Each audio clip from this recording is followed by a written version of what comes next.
Hello friends, एक new part में आपका स्वागत है। इस पार्ट में हमने इंटरमीडिएट गुड्स, फाइनल गुड्स और डबल काउंटिंग की प्रॉब्लम जो है इसके बारे में पढ़ना है, जो अपने आप में काफ़ी इंपॉर्टेंट है।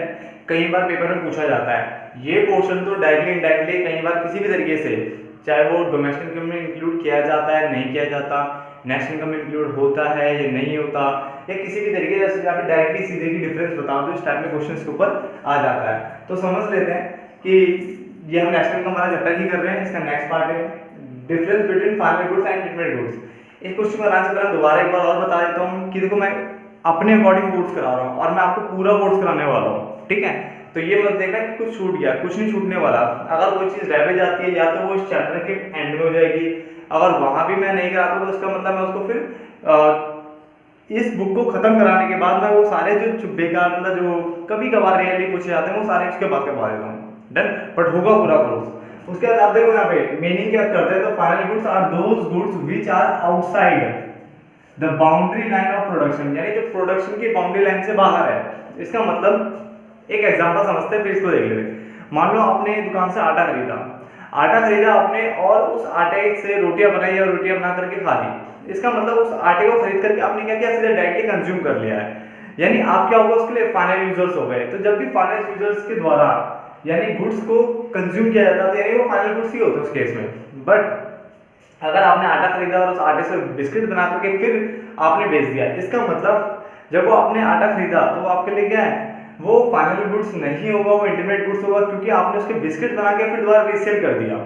यानी इस केस में ना तो वो फाइनल गुड्स है ना ही आप फाइनल यूजर्स हो। आप फाइनल यूजर्स नहीं हो, आप उस केस में फाइनल यूजर्स नहीं होते हो। तो आप समझते हैं जरा से, final goods are those goods which are outside the boundary line of production, यानी जो प्रोडक्शन की बाउंड्री लाइन से बाहर है, and are ready for use by their final users. और फाइनल यूजर्स के लिए वो क्या होते हैं, रेडी फॉर यूज, यानी फाइनल यूजर्स को डायरेक्टली कंज्यूम कर सकते हैं, done. Final goods are those goods which are outside the boundary line of production, ये प्रोडक्शन की बाउंड्री लाइन से बाहर है, फैक्ट्री से बाहर आ चुका है माल, ठीक है, आप इसे डायरेक्टली कंज्यूम कर सकते हो, and are ready for use by their final users. और फाइनल यूजर्स इसको क्या करते हैं, कंज्यूम करते हैं, रीसेल पर्पस के लिए इसका यूज नहीं करेंगे। बट इंटरमीडिएट गुड्स की बात करें तो are those goods which remain within the boundary line of production, जो कि अभी प्रोडक्शन की बाउंड्री लाइन के अंदर ही है, यानी जिनका यूज फर्दर प्रोडक्शन में होने वाला है, and are not ready for use. और ये रेडी फॉर यूज नहीं होते हैं किसके लिए, फाइनल यूजर्स के द्वारा। ये फाइनल यूजर्स के द्वारा रेडी फॉर यूज नहीं है उनके लिए, बट ये फाइनल यूजर्स के लिए रेडी फॉर यूज है। ये प्रोडक्शन लाइन के बाहर है, ये प्रोडक्शन लाइन के अंदर ही है अभी भी, क्योंकि इससे अभी गुड्स बनने हैं, डन। या गुड्स बनने हैं या फिर क्या बोल सकते हैं, ये अभी फर्दर किसी चीज में यूज आने वाला है। इंक्लूड क्या करते हैं, क्या ये डोमेस्टिक या नेशनल इनकम में इंक्लूड होगा नहीं होगा। तो जब हमने डोमेस्टिक और नेशनल इनकम की डेफिनेशन पढ़ी थी तो हमने ये पढ़ा हुआ है कि it is included in both national income and domestic income, यानी इसको इंक्लूड किया जाता है डोमेस्टिक इनकम में भी और नेशनल इनकम में से, नेशनल इनकम में भी, क्योंकि हमने नेशनल डोमेस्टिक इनकम की डेफिनेशन में यही पढ़ा है कि final goods and services, final goods and services, वहां पे कभी इंटरमीडिएट गुड्स की बात हमने नहीं की है। तो हमेशा फाइनल वाले को ही यहाँ पे लेते हैं, ठीक है। तो फाइनल वाला नेशनल डोमेस्टिक दोनों में ही आपका इंक्लूड होता है, मगर ये neither included in national income, ना तो ये नेशनल इनकम में इंक्लूड होगा नॉर इन डोमेस्टिक इनकम, और ना ही डोमेस्टिक इनकम में। दो डेफिनेशन करें तो दो हमने पॉइंट करे अच्छे से। फाइनल गुड्स वो गुड्स है जो कि outside the boundary line of production और ready for use by their final users. ये है जो remain the boundary line of production, यानी प्रोडक्शन बाउंड्री लाइन के अंदर ही है अभी भी है, और not ready for use by their final users. Next, इसको इंक्लूड किया जाता है नेशनल इनकम डोमेस्टिक इनकम दोनों में ये इंक्लूड होता है। ये ना तो नेशनल इनकम में इंक्लूड होगा ना डोमेस्टिक इनकम में इंक्लूड होगा। तीसरा नंबर है यूज्ड एज रॉ मटेरियल। जो फाइनल गुड्स है ये फाइनल यूजर्स के लिए बना हुआ है, इसका मतलब ये यूज नहीं होगा, are not used as raw material, raw material की तरह यूज नहीं होगा। ये रॉ मटेरियल है, ठीक है, शॉर्टकट लिखा मैंने, तो ये रॉ मटेरियल की तरह यूज नहीं होगा, बट ये रॉ मटेरियल की तरह यूज हो सकता है, बिल्कुल होगा, ठीक है, ये रॉ मटेरियल की तरह यूज हो सकता है। एक्सपेंडिचर की बात करें तो इसके ऊपर फाइनल गुड्स के ऊपर जो भी एक्सपेंडिचर होगा उसको हम क्या बोलते हैं, final expenditure. Expenditure on these goods is called final expenditure, but expenditure on these goods is called intermediate consumption। इसको intermediate consumption बोलते हैं या intermediate cost कहते हैं। यानी इंटरमीडिएट कॉस्ट कौन सी है, जो इंटरमीडिएट गुड्स को परचेज करने में आती है उसे इंटरमीडिएट कॉस्ट कहते हैं, और या उसे इंटरमीडिएट कंजम्पशन कहते हैं। डन। एग्जांपल में मैंने लिखा हुआ है milk purchase by households for consumption, यानी आपने दूध खरीदा, उसकी चाय बना के पी लो या फिर डायरेक्टली पी लो, आपने अपने सेल पर्पस के लिए किया तो आप फाइनल यूजर्स हो गए, फाइनल गुड्स में आएगा। बट अगर मिल्क यूज कर रहा है कौन, डेयरीज वाले यूज कर रहे हैं, अब वो चाहे उसकी दही बनाए, चाहे उसको रीसेल पर्पस के लिए खरीदे, ठीक है, या उसको पनीर बना करके बेचे, जो मर्जी करे, ठीक है, तो वो उन्होंने अपने लिए नहीं खरीदा, कुछ उससे बना करके या उसको रीसेल पर्पस के लिए खरीदा, तो वो आपका इंटरमीडिएट गुड्स हो गया। डन। ऐसे मैंने भी आटे का भी एग्जांपल दिया था, जो अच्छा लगे एग्जांपल आप देख सकते हो। तो ये हमने डिफरेंस पढ़ लिए। मैंने दोबारा बोल रहा हूँ, जो बीए बीकॉम वाले बच्चे इनको सिर्फ डिफरेंस से मतलब होता है, वैसे तो वो भी पूरा पढ़ सकते हैं, बट अगर उनका डिफरेंस से ही मतलब है तो ये पे क्लास मैं इनके लिए कट कर दूंगा यहाँ पे क्लास, ठीक है। बट आगे बढ़ते हैं 12th क्लास के लिए, आगे बढ़ते हैं, इसमें समझ लेते हैं। ऐसे आगे देखिए, डबल काउंटिंग अपने आप में इम्पोर्टेंट है। पहले इसकी डेफिनेशन समझ लेते हैं, उसके बाद थोड़ा सा आगे और पढ़ेंगे। देखो पहले डबल काउंटिंग का मतलब समझ लेते हैं, होता क्या है। Double counting refers to counting of an output, यानी एक आउटपुट की जब आप काउंटिंग करते हो मोर देन वंस, यानी एक बार से ज्यादा। Double counting refers to the counting, double counting का मतलब उस काउंटिंग से है जिसमें आउटपुट की काउंटिंग एक से ज्यादा बार हो जाती है while passing through various stages of production, जब वो प्रोडक्शन के कई स्टेजेस में और पास होता है या एक स्टेज से दूसरे स्टेज पे हो जाता है, तो हम क्या करते हैं उसकी काउंटिंग कई बार क्या है, एक बार से ज्यादा हो जाती है, तो उसे क्या कहते हैं, डबल काउंटिंग कहते हैं। ये पूरा पढ़ने से पहले एक एग्जांपल देख लेते हैं, ठीक है। जैसे मान लो आपके पास शुगर केन यानी गन्ना, ठीक है, आपने शुगर केन सुना होगा, गन्ना, मानो गन्ने की खेती करी और आपने गन्ना बेचा मान लो 1000 रुपीज का सपोज, ठीक है। अमाउंट अपने अकॉर्डिंग आप कुछ भी ले सकते हो। शुगर केन मान लो आपने 1000 का बेचा, ठीक है, इस बंदे को बेचा, इस बंदे का नाम मान लो ए है। आपने जब 1000 का उसको बेचा, तो अब ये क्या करेगा, जब ये इसके पास शुगर केन आएगा तो उससे वो क्या बनाएगा, चीनी बनाएगा, यानी शुगर केन से ये बंदा प्रोसेस करके क्या बनाने वाला है, शुगर बनाने वाला है, यानी चीनी बनाने वाला है।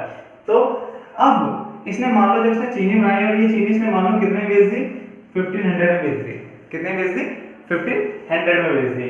तो अब हमने देखा कि अगर होती क्या थी गलती ये होती थी कि अगर हमें नेशनल इनकम निकालनी, डोमेस्टिक इनकम निकालनी मान लो, तो अगर हमें इनकम कैलकुलेट करनी होती थी तो हम क्या करते थे, 1000 एक बार ये हो गई इनकम, एक बार 1500 हो गई, तो टोटल बोलते थे 2500 की इनकम हो गई, ठीक है। तो ये जो होता था ना, ये बिल्कुल गलत तरीका है, क्योंकि इससे आपकी नेशनल इनकम क्या है, काफी ज्यादा बढ़ जाती है, जो कि एक्चुअल में होती ही नहीं है। एक्चुअल में देखो अगर ध्यान से देखा जाए तो इस 1500 के अंदर ही दो अमाउंट है, एक तो 1000, क्योंकि ये 1500 में क्यों बेच रहा है, क्योंकि इसने 1000 का खरीदा तो उसमें चीनी बनाया, देन अपना प्रॉफिट मार्जिन रखा होगा, तो उसने 15 का बेचा, इसका मतलब इस 1500 के अंदर 1000 भी है प्लस उसका प्रोसेसिंग प्रॉफिट सब वो भी है, 500 भी है। तो डबल काउंटिंग वाला प्रॉब्लम ये कहता है, कॉन्सेप्ट कहता है कि आप देखो आपको क्या करना है, ये जिससे नेशनल इनकम आपकी है, डोमेस्टिक इनकम जो है एकदम से इतनी बढ़ रही है, ठीक है, जो कि एक्चुअल में है नहीं। अब ये क्या होता है, अगर मान लो आपकी एक्चुअल में नेशनल इनकम होनी थी 1500, मान लो आप शो कर रहे हो 2500, ठीक है, इससे क्या होगा, आपको एक ऐसी ग्रोथ दिखेगी इकोनॉमी में जो कि एक्चुअल में है ही नहीं, ठीक है। तो इससे काफी सारी प्रॉब्लम्स क्रिएट हो सकती थी, तो उसको रोकने के लिए उन्होंने बोला कि एक काम करते हैं, आप सीधा क्या करो, 1500 की अमाउंट लो, यानी फाइनल गुड्स को ही आप डायरेक्टली लो, आप इंटरमीडिएट गुड्स की बात ही मत करो। पास समझना क्या, जो एट द एंड वाला जो प्राइस है, एट द एंड जो फाइनल यूजर्स वाला जो प्राइस है, ठीक है, आप उस वाले प्राइस को लो ना, एंड वाले को। तो फाइनल गुड्स को लेने की बात कही तो डबल काउंटिंग हट सकता है आपका एक तरीके से। दूसरा इसने बोला आपका एक मेथड होता है, ठीक है, वैल्यू एडेड मेथड होता है, आप उसका यूज करें। वैल्यू एडेड मेथड में ऑलरेडी प्रैक्टिकल जो पोर्शन था उसमें करवा चुका हूं, ठीक है, आप वहां से उसे कर सकते हो। तो वैल्यू एडेड मेथड यानी जो प्रोडक्शन मेथड है या प्रोडक्ट मेथड है, आप उस मेथड के थ्रू आप अगर सॉल्व करोगे तो भी बेटर है, क्योंकि उसमें क्या होता है, उसमें 2500 तो लोगे, बट बाद में उसमें से 1000 का कर देते हैं, इंटरमीडिएट कॉस्ट को माइनस कर देते हैं, तो अल्टीमेटली 1500 ही बचता है। तो दो तरीके, या तो फाइनल गुड्स का यूज कर लो, डबल काउंटिंग प्रॉब्लम में हट जाएगी। दूसरा वैल्यू एडेड का यूज करो, डबल काउंटिंग प्रॉब्लम अपने आप में हट जाएगी। तो हुआ क्या, देखो इसने बोला double counting refers to the counting of an output, किसी आउटपुट की काउंटिंग आप क्या करो मोर देन वन से, यहाँ भी कर दी और यहाँ भी कर दी, जिसके कारण क्या है नेशनल इनकम बहुत ज्यादा हो जाती है। ये बहुत, क्योंकि आपका जो प्रोडक्ट है वो पास हो रहा है थ्रू वेरियस स्टेजेस, यानी बहुत सारे स्टेजेस से पास होता है। इसी कारण क्या होता है आप हर स्टेज का प्राइस जोड़ देते हो, जिसके कारण उसकी जो काउंटिंग है, जो उसका अमाउंट है वो बहुत ज्यादा आ जाता है, ठीक है, जो कि गलत होता है, क्योंकि एक ही अमाउंट बार बार जुड़ रहा है ना, 1000 यहाँ भी जुड़ा, 1000 यहाँ भी जुड़ा, और बेकार में आपने क्या बोल दिया 2500 के 1000 फिर 500 ये भी था तो 2500, तो 1000 दो बार क्यों जोड़ूं मैं, एक ही बार जुड़ेगा ना, बात समझ में आ गया। तो उसमें इट अकर्स इफ, ये तब होता है output of all the producers, यानी जो इसका आउटपुट क्या है शुगर केन, ये बंदा था, मान लो ये बंदा था तुम्हारा एक्स, इसका आउटपुट शुगर केन था, output of all producers is added up, हो सकता है प्रोड्यूसर इससे आगे और भी हो, ठीक है, is added up without considering the fact, बिना इस पे ध्यान दिए, the output of one producer may have been used as input by the other, यानी इसका आउटपुट हो सकता है कि कोई दूसरा बंदा ऐसा इनपुट यूज कर रहा हो, और अगर इनपुट यूज कर रहा है तो यानी इसका मतलब इसके लिए ये क्या बना, रॉ मटेरियल बना, तो इसका प्राइस दोबारा क्यों जोड़ा जाए, इसमें मतलब सीधा सीधा काम करो ना डायरेक्ट, इसमें ये जोड़ो 1500, इस 1500 का मतलब ये कि एक तो ये वाला 1000 होगा, दोबारा 1000 नहीं लेना है, प्लस 500 या जो भी इसका एक्स्ट्रा अमाउंट होगा वो लेना है, डन। तो यहाँ पे कह रहा है डबल काउंटिंग वो काउंटिंग है जिसमें आप किसी आउटपुट की जो काउंटिंग है वो एक से ज्यादा बार कर देते हो, पहली चीज समझ में आ गया, क्योंकि जो आपका प्रोडक्ट है वो पास हो रहा होता है बहुत सारे स्टेजेस से। आगे कह रहा है ये तब होता है जब हम किसी प्रोड्यूसर का जो आउटपुट होता है, ठीक है, उसको बिना किसी इस बात पे ध्यान दिए जोड़ते चले जाते हैं कि जो एक प्रोड्यूसर का जो आउटपुट है वो दूसरे के लिए क्या बन रहा है, इनपुट बन रहा है। अगर किसी का आउटपुट दूसरे के लिए इनपुट ना बने तब तो ठीक है, तो फाइनल आप जोड़ते चले जाओ, कोई दिक्कत नहीं, बट अगर किसी का आउटपुट दूसरे के लिए इनपुट बन रहा है तो वहां पे इंटरमीडिएट कॉस्ट वाली बात आ जाती है, इंटरमीडिएट कॉस्ट को तो डोमेस्टिक नेशनल इनकम किसी में भी इंक्लूड नहीं किया जाता। बात समझ में आ गया, इसको मैं ये आप बना लेना, ये एग्जांपल अच्छा रहता है, ठीक है, मिटा देता हूं। तो फिर इसके नीचे फिर एक क्वेश्चन बनता है कि how to avoid problem of double counting, how to avoid problem of double counting, या ये कह सकते हो how to avoid double counting problem, how to avoid double counting problem, ये भी बोल सकते हो, how to avoid double counting problem. तो इसका आंसर देखो वही लिख रहे हैं, मेरे साथ लिखते चले, there are two alternative way, there are two alternative way of avoiding double counting problem, there are two alternative way of avoiding double counting, यानी डबल काउंटिंग की जो प्रॉब्लम है या डबल काउंटिंग को जो अवॉइड करने का जो तरीका है, there are two alternative way of avoiding double counting, यानी डबल काउंटिंग को अवॉइड करने के दो तरीके आपके पास हैं। नंबर 1, अभी मैंने आपको बताया था कि फाइनल आउटपुट मेथड, यानी आप सिर्फ फाइनल आउटपुट को लो, फाइनल आउटपुट मेथड जो सिर्फ एट द एंड वाला है, आप उसकी बात करो ना तो अपने आप ही आपका आंसर बिल्कुल सही आएगा। और दूसरा न्यूमेरिकली मैंने आपको बता दिया था, वैल्यू एडेड मेथड का आप यूज कर सकते हो, क्या कर सकते हो, वैल्यू एडेड मेथड का आप यहाँ पे यूज कर सकते हो। तो ये मैं आपको ऑलरेडी बता चुका हूँ, डन। थोड़ा आगे बढ़ते हैं, मैं आपको हल्का सा और डीप लेके जाता हूँ उसमें, तो उसको इस तरह से समझ लो, डबल काउंटिंग प्रॉब्लम को अवॉइड करने के लिए, अवॉइड मतलब खत्म करने के लिए, ठीक है, रोकने के लिए, या तो आप फाइनल आउटपुट मेथड का यूज करोगे जिसमें आपको कंसीडर करना होगा किसको, सिर्फ फाइनल वैल्यू को, सबसे लास्ट वाली वैल्यू को। कई बार पूछा जाता है, मैं बार बार रिपीट कर रहा हूं इस बात को।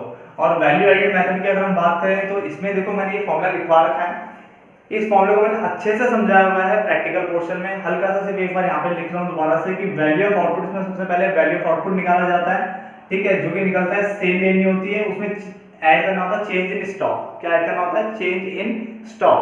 तो वैल्यू ऑफ आउटपुट लेना होता है, इसका मतलब यहाँ पे sale plus change in stock होता है। कैसे कैलकुलेट किया जाता है चेंज इन स्टॉक, वो भी आपको प्रैक्टिकल क्वेश्चन बता रखा है। वैल्यू आउटपुट की अगर बात करें, सॉरी वैल्यू आउटपुट अगर आपको निकालना है, वैल्यू एडेड अगर आपको निकालना है तो उसको निकालने के लिए वैल्यू ऑफ आउटपुट यानी जो आपने ऊपर निकाला अभी ये लेना होता है और उसमें से माइनस करना होता है इंटरमीडिएट कंजम्पशन या इंटरमीडिएट कॉस्ट। तो देखो वहां पे भी जैसे मैंने बताया था, अगर आप 2500 भी लेते अगर अमाउंट, अगर उसमें से इंटरमीडिएट कंजम्पशन अगर माइनस हो जाए यानी वो 1000 माइनस हो तो आंसर 1500 ही आता है। तो यानी ये मेथड से भी आप निकाल सकते हो। बात समझ आ गया? तो पहले आप वैल्यू का आउटपुट निकालते हो, उसके लिए आपको sale plus change in stock लेना होता है। देन वैल्यू एडेड निकालना होता है। वैल्यू एडेड के लिए पहले वैल्यू आउटपुट जो आपने निकाला था वो अमाउंट लेनी है, उसमें से माइनस करना होता है इंटरमीडिएट कंजम्पशन। और मैंने ऐड करवा रखा नेट एक्सपोर्ट। इसकी क्या कहानी है, ये ऐड क्यों होता है या जरूरी है इसको ऐड करना कि आप सेल है या इंटरमीडिएट कंजम्पशन के अंदर इसका कुछ पोर्शन लेकर के इसको क्या वहीं खत्म कर दे, जरूरी है नेट एक्सपोर्ट लेना है। तो ये सारा प्रैक्टिकली जो कॉन्सेप्ट है ना, ये सारा का सारा वहां क्लियर हो चुका है। तो जे आप मैं बोलूँ साथ साथ में थ्योरी के साथ साथ आप वो प्रैक्टिकल पोर्शन में खत्म कर दो, बेस्ट रहेगा। ये चैप्टर अपने आप में इंपॉर्टेंट है। डन। तो थ्योरी के पर्पस से इतना काफी है कि डबल काउंटिंग प्रॉब्लम खत्म करने के लिए फाइनल आउटपुट मेथड है और वैल्यू एडेड मेथड है। वैल्यू एडेड मेथड ये कहता है कि पहले वैल्यू आउटपुट निकाल लो, उसमें sale plus change in stock जोड़ करके निकल जाता है। देन वैल्यू एडेड निकालना होता है, तो आपने जो निकाला उसमें इनवेंट कॉस्ट को क्या करो, इनवेंट कॉस्ट को माइनस कर दो। इतना भी छोड़ सकते हो या साथ में नेट एक्सपोर्ट भी आप लिख सकते हो। डन। यहाँ पे आपको कंसिडर करना होता है फाइनल वैल्यू। तो इस वाली वीडियो को यहीं पे स्टॉप कर देते हैं, एक पार्ट और बनाएंगे और वहां भी कुछ डिफरेंस पढ़ेंगे और कुछ थ्योरी का और जो पोर्शन रहेंगे वो पढ़ेंगे। तो तब तक के लिए धन्यवाद दोस्तों, मिलते हैं नेक्स्ट पार्ट में।